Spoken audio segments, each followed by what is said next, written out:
Hi friends! This video was recorded back in 2020 for my private Russian watercolor club. I translated and voiced it with the help of AI. I hope you don't mind. This way I can make lessons for you faster, which means more time left for painting. Hit like right now, and if you have questions, drop them in the comments. I'll be happy to answer. You can support the channel and watch new lessons on Patreon. All links are in the description. Let's dive in. Today we'll paint an umbrella in the rain. Reflections in puddles were basically invented for watercolor. I don't know another medium that creates those dreamy water effects almost by itself. This piece I originally did on an economy cellulose paper, a budget pad. For the splashes and raindrops I used masking fluid. You could substitute with white gouache or a white pen, but masking fluid looks cleaner, more interesting, and honestly, easier. These days I'd paint it on cotton like Bauhong. Use what you like. When you work on cotton, go easy with the pencil. The surface is softer, it's easy to bruise it, so keep your sketch lines super light. Let's place the sketch. What do we have here? An umbrella lying at an angle. I leave about a third of the sheet at the bottom. That's where the umbrella touches the ground. And I keep plenty of space below it for the reflection. Roughly the same height as the object. If you're on a square format, you'll have more air around, and I recommend spacing the puddle ripples a little wider. It's more comfortable to look at. The umbrella lies diagonally. I mark that tilt with a guideline. It almost touches the ground near the middle of the sheet. Note that. We step back from the top edge a bit. Now I block in the cut edge of the canopy, a tilted semicircle. Think of a flipped mushroom cap. Let's find the ribs, the spokes. One rib is almost right at the edge, then another close by, another a bit left of center, and two more on the far side. By the way, I'm looking at a reference. To my eye, the perspective in the photo is a little off, so I'm adjusting as I draw. The ribs recede, so those far points drop slightly lower. The closest point to us is the highest. Lightly erase if you need. On cotton, the graphite can lift very easily. Just be gentle. Now the handle. We already have two tilted parallels, the top and bottom edges of the canopy. The handle should come from the center and stand perpendicular to those parallels. In the reference, it felt a bit shifted, so I corrected it. Add the hook. We see it in perspective, so it's a little squashed, not a full circle. You can angle the umbrella however you like. On the side arcs, remember, when a semicircle goes into perspective, the belly isn't in the middle anymore. It shifts. Same with the lower point, closer to center on the near side, shifted away on the far side.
For the reflection, think mirror, not shadow.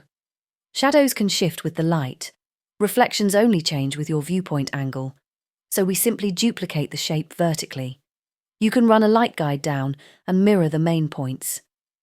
It's good practice to build this correctly now, so it becomes automatic.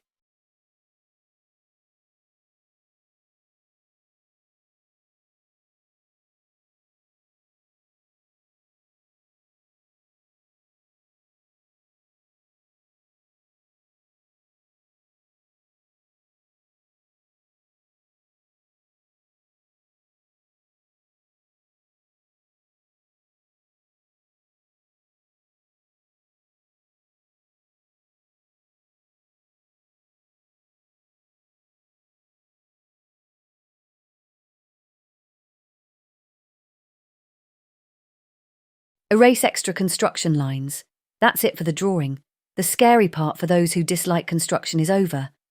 Now comes the other scary part. Wet work. So it's less stressful. I pre-mix my colours. I'll work fast and won't have time to explain every mix as I paint, so I prepare the palette first. Highly recommend you do the same. Swatch your colours on a scrap. Decide your mixes in advance, especially for wet in wet. Masking fluid time. Use a brush you don't mind sacrificing. I have a tiny synthetic size 1 just for masking. Work quickly, and the second you pause, rinse that brush right away. Dried masking fluid is nearly impossible to wash out. We'll draw concentric ripples on the water, but not every ring. Just the tips and edges where the light catches. If it doesn't stick, rub a tiny bit of soap into your brush first to prime it. As you place the circles, watch your spacing. If your umbrella occupies more space than mine, adjust so the ripples don't all crowd or repeat. Same composition rules as always. Check the format for too empty or too busy areas, avoid twins, vary sizes, make a pleasing rhythm. Ripples can be large even in the distance. It's rain after all, splashes differ. If a ring intersects the umbrella, fine, we'll paint around it later. Try not to make every line thick. Rain is slanted here. When you add the rain streaks later, don't line them up like a picket fence. Keep them irregular.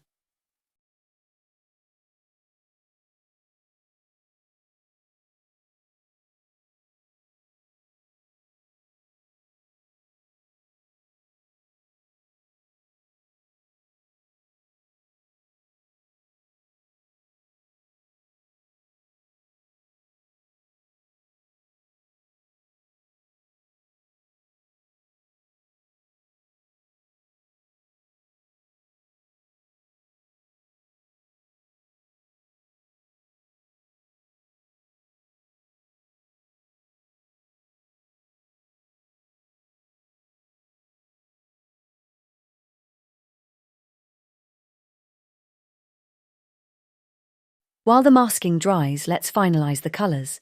First, the water ground, a cool blue-grey. If your blue looks greenish, it probably picked up some yellow on the palette. We will add a bit of yellow glow here and there, but avoid mixing it directly into the blue puddles, or you'll get green. I start with a blue and mute it slightly with a touch of brown to grey it down. I want a soft, rainy day blue-grey, not neon. Make a darker, more neutral version and a lighter, fresher one. For the umbrella, carmine for the main red. For warmer spots, push it toward orange, carmine plus a bit of warm yellow or orange. For shadows, mix carmine with a deep blue like indanthrone or ultramarine to get a rich violet. In the very darkest accents, a tiny touch of green into that violet drops it to a near black. In the reflection, the mix will read cooler and bluer.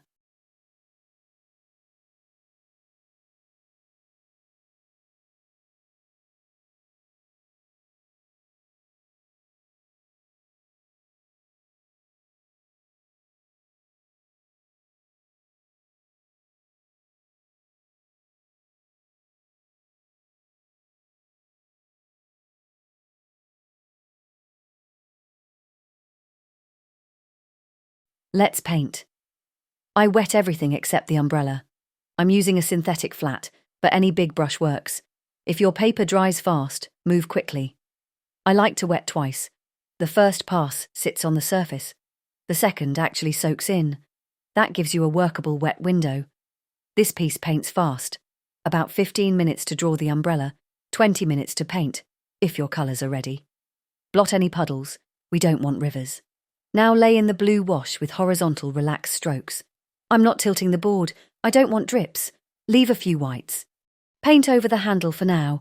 We'll pull it out later. Make sure there aren't awkward white halos around the umbrella edge.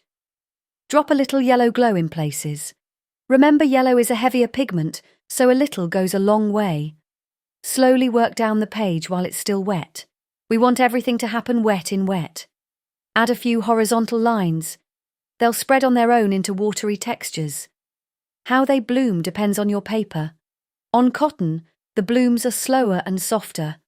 I already have a dark violet mixed for the umbrella, so I start hinting that colour into the wet area near the reflection.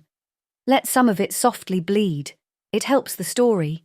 Think of the water like crumpled silk rather than a perfect mirror. A mirror with folds. Light from the umbrella hits some ridges and skips others. That's why we get those bands. If something ran too much, balance it with more blue or soften with a clean, damp brush. Keep your brush a bit drier than the paper when you want control. Classic damp into wet. If the surface is almost dry, stop. Pushing now will cause backruns. Another way to feel the pattern of ripples, remember the rings in a wood slice, those ovals around little knots. Raindrops act like those knots, little centres, with rings coming off them. That's what we suggested with masking fluid. The paint will flow around and reveal it later. Background farther away can stay softer and blurrier. We'll sharpen a few things on dry, especially after we remove the masking.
Okay, let's leave the water before we overwork it, and jump to the umbrella itself. There's a risk some of it will bloom into the wet puddle, but honestly, in rain, images do soften. A little bleed is perfectly fine. I'm starting with the brightest warm spots, a juicy orange-red. No pre-wet, just plenty of paint and enough water on the brush so edges don't dry too fast. If you're getting streaks, let it dry completely, then re-wet and do a wet-in-wet glaze. Or simply load more water so you can connect areas before they snap dry. Build it fairly even at first, then lift a tiny bit for lighter edges where needed. Accentuate the areas near the ribs. a touch brighter along those lines, then soften. That odd orange patch from the reference. I still don't quite buy it, but I'll echo it lightly for the look.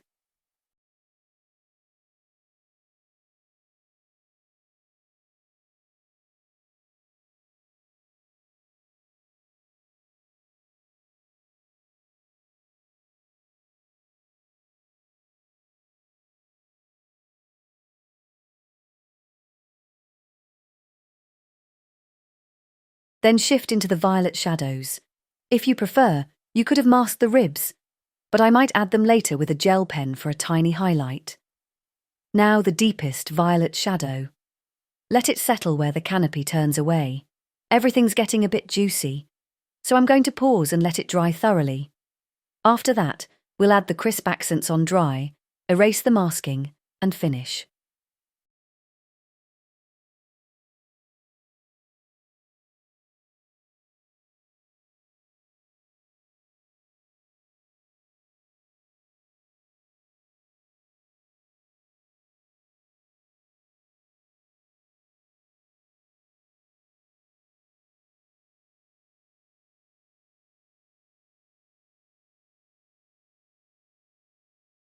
Time to remove the masking fluid. Do it gently with a clean eraser once everything is dry. Some pigments sit on the surface and can lift if you rub too hard. Watch for that. Funny story. I once had a drop of hand sanitizer fall on the paper. It left a spot. So, quick tip. Avoid hand creams right before painting or wipe your hands with an alcohol wipe to remove oils. Grease creates resist spots you can't paint over nicely. While it dried, I softly glazed a couple areas and left some intentional blooms. Those edges are lovely here.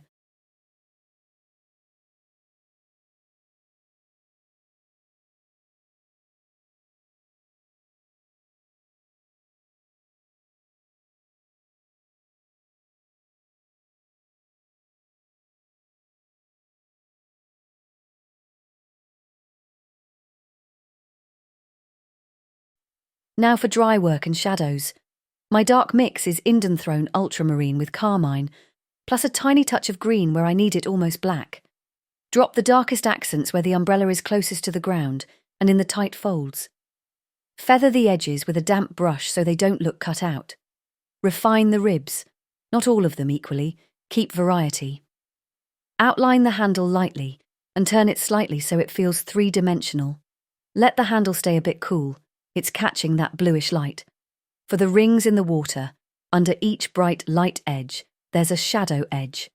Glaze a very light blue-grey just beneath those masked rings. Closer to us, stronger contrast. Farther away, softer, flatter. Look at what the wet stage already gave you, and only enhance what helps the read. No need to detail everything.